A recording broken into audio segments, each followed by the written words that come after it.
वालेकुम सलाम। मेरा काम है आपकी तरबियत करना। मैं आपका बाप की तरह हूं और मैं आपके बेटों को बिस्मिल्लाहिर्रहमानिर्रहीम। मैं हूं मोहम्मद फराज और आप देख रहे हैं मेरे यूट्यूब चैनल। इस वक्त जो मौजूदा पाकिस्तान में सियासी सूरत हाल है, उसमें न सिर्फ मर्दों के साथ बल्कि औरतों की भी जिस कदर तजलील की जा रही है, उसमें पाकिस्तान की तारीख में ऐसी कोई मिसाल नहीं मिलती। ये ऐसा नहीं है कि ये कोई पहली बार हुआ हो, पहले भी होता रहा है, न सिर्फ मर्दों के साथ बल्कि सियासी औरतों के साथ भी। लेकिन इस वक्त जो हो रहा है वो तो इंतहा को पहुंच चुका है। और इसकी मिसाल आप जो भी आप पाकिस्तान तहरीक-ए-इंसाफ की औरतों को देखें, जिस कदर उनके साथ बदतमीज़ी और जिस तरह घरों में छापे और उनकी तज़हीर की जाती है,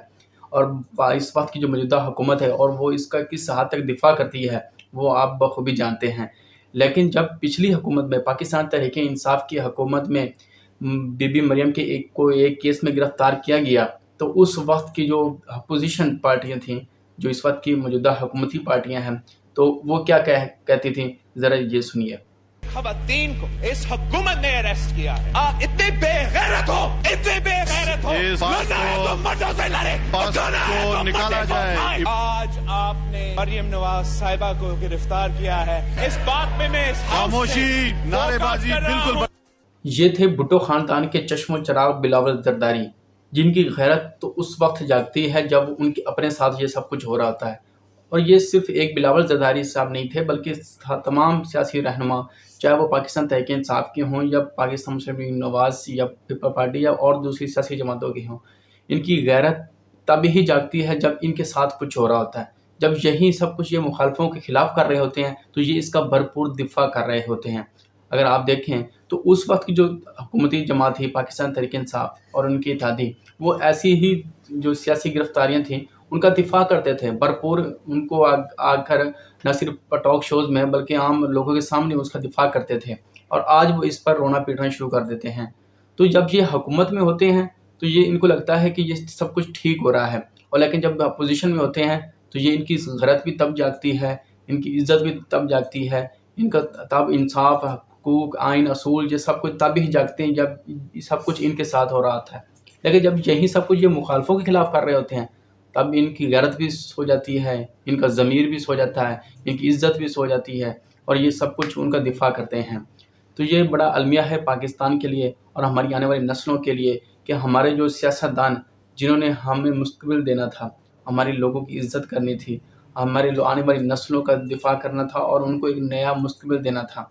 तो जब वो ही ऐसी हरकतें करेंगे और वही, और न सिर्फ मर्दों की बल्कि औरतों की तज़लील करेंगे, और जिस कदर, और ये कोई आम औरतें नहीं हैं, अगर कहा जाए कि ये कोई आम घरेलू औरतें हैं, ये आम घरेलू औरतें नहीं हैं, ये बादशाहों की औरतें हैं, ये बादशाह ख़ानदान है, ये भुट्टो ख़ानदान, ये बिलावल ख़ानदान, जो भी ये जरदारी ख़ानदान, और इसके बाद नवाज शरीफ ख़ानदान, और इसके बाद इमरान खान साहब, ये उनकी जो अभी उठाया गया उनकी बहनों को, और पहले उसकी वाइफ को जिस तरह गिरफ़्तार किया गया है और अभी भी वो कैद में है। तो ये आम औरतों की मैं बात नहीं कर रहा, ये बड़े-बड़े ख़ानदानों की बात कर रहा हूँ। उनके ये सियासी लड़ाई, और सियासी लड़ाइयों में अगर वो उनके अपने साथ ये सब कुछ हो रहा है, तो आप अंदाज़ा कीजिए कि आम लोगों के साथ क्या होता होगा। तो ये पाकिस्तान लोगों को सोचने का मकाम है कि वो इनको मुस्तकिल समझते हैं, जो कि अपनी ही इज़्ज़त नहीं करना जानते, जिनकी अपने ही गैरत और ज़मीर तब ही जागते हैं जब वो सब कुछ उनके साथ हो रहा होता है, और जब वो उनके खिलाफ होता है तो वो इसको बड़ा उछालते हैं, बड़ा चीख-चीख के कहते हैं, रोना पीटना शुरू करते हैं, हमारे साथ जुल्म हो गया, हमारे साथ ज़्यादती हो गई, हम लुट गए, मर गए, पिट गए। ये सब कुछ अवाम को गुमराह करने के लिए करते हैं। तो पाकिस्तानी कौम को सोचना चाहिए कि ये सब कुछ जो करते हैं, ये अपने मफाद और सिर्फ़ इक़्तिदार और ताकत की जंग और नशे में करते हैं, ये आपके खैर ख्वाह नहीं हैं। तो दूसरी जानिब जिस तरह पाकिस्तान में एक आइनी तरमीम लाई जा रही है, और आइनी तरमीम में जिस तरह 63A का फ़ैसला आया, जिसमें हॉर्स ट्रेडिंग को दुरुस्त करार दिया गया, और वही हॉर्स ट्रेडिंग जो आज की हुकूमती जमात है, जी वो इसका दिफा कर रही है। और यही सब कुछ जब इनके साथ पहले हो रहा होता था, तो ये कैसे कहते थे कि जो ज़मीर जाके हैं, जो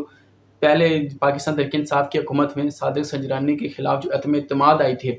उसमें जब इन्हीं के 14 मेंबर बिके थे और उनके ज़मीर बिके थे, और वो सभी जानते हैं कि ज़मीर कैसे बिकते हैं और वो कैसे ख़रीदे जाते हैं, तो वो तब ये क्या कहते थे, ज़रा ये सुनिए। ہم بالکل اپنے پارٹی میں دیکھیں گے کہ کون تھا جو دباؤ میں آئے، کون تھا جو اپنے ضمیر بیچا۔ چھوٹا سینیٹرز نے آج اپنے پارٹی کے پیٹ میں چراغ گونپا ہے، جو برے کے پیٹ میں چراغ گونپا، ان کو نہیں چھوڑیں گے۔ جنہوں نے اپنا ضمیر بیچا، آدھے گھنٹے کے اندر انہوں نے جمہوریت کو کمزور کیا، نظام کو کمزور کیا۔ جس قدر ان کا غصہ وہ بجا ہے، کیونکہ ان کے 14 لوگوں کے ضمیر بکے تھے، اور وہ ضمیر جاگے نہیں تھے بلکہ بکے تھے۔ سبھی کو پتہ ہے اور ضمیر کیسے بکتے ہیں اور کیسے بیچے جاتے ہیں۔ تو اس وقت جو تحریک انصاف کی حکومت تھی، جو آج یہ رونا پیٹنا شروع کر رہی ہے کہ یہ غلط ہے، یہ ظلم ہے، یہ زیادتی ہے، یہ لوگوں کے ضمیر بیچ جا رہے ہیں، یہ لوگوں کو خریدیں گے، یہ لوگوں کو یکما بنائیں گے، اس وقت کی جو پاکستان کی تحریک انصاف کی حکومت تھی وہ اس پر کس قدر جشن مناتی تھی، وہ ذرا یہ دیکھیے۔ انصاف جب اس وقت، یہ آپ کی اسکرین پر نظر آ رہا ہے، جب اس وقت ایک عدم اعتماد کی تحریک میں 14 لوگ لوٹے ہوئے تھے، انہوں نے صادق سنجرانی صاحب کو بچایا تھا اس چیئرمین سینٹ، اس وقت آپ اس وقت کی حکومت پاکستان تحریک انصاف کا بینچ دیکھ سکتے ہیں،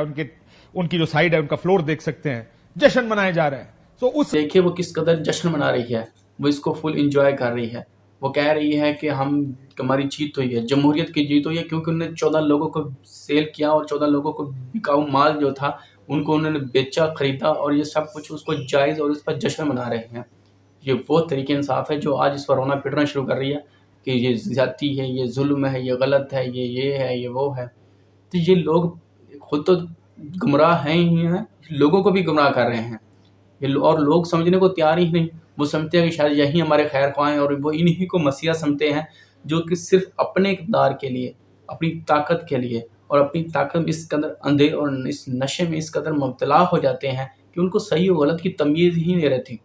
اور افسوس ہوتا ہے ان بیچارے معصوم لوگوں پر جو ان کا دفاع کرتے ہیں اور ان کو مسیحیت ثابت کرنے کے لیے کسی بھی حد تک چلے جاتے ہیں، اور ان کو ان کے بارے میں کچھ پتہ بھی نہیں ہوتا، اور اگر ہو بھی وہ ان کے خلاف کچھ سننا بھی گوارا نہیں کرتے، کیونکہ شخصیت پرستی اس قدر پاکستان میں آ چکی ہے کہ آپ کسی شخص کے خلاف بات کو تسلیم کرنا تو دور، اس کے خلاف کوئی بات سننا بھی پسند نہیں کرتے، کیونکہ آپ کے اندر وہ جو آپ کی غلامی کو اس قدر عروج پہنچ چکا ہے کہ آپ جو اپنے آقا کے غلام ہیں تو آپ اس کے خلاف کوئی بات سننا نہیں پسند کرتے۔ 2 قسم کی غلامی ہوتی ہے، ایک تو وہ ہوتی ہے جو مجبوری میں کی جاتی ہے، اور ایک ایسی غلامی جو ذہنی غلامی ہوتی ہے، اور وہ جو آپ کو باندھ کے رکھا جاتا ہے، آپ کو زنجیروں میں باندھ کے رکھا جاتا ہے۔ وہ غلامی اتنی خطرناک نہیں ہوتی، اصل غلامی وہ خطرناک ہے جو آپ کے ذہنوں کو کنٹرول کرتی ہے،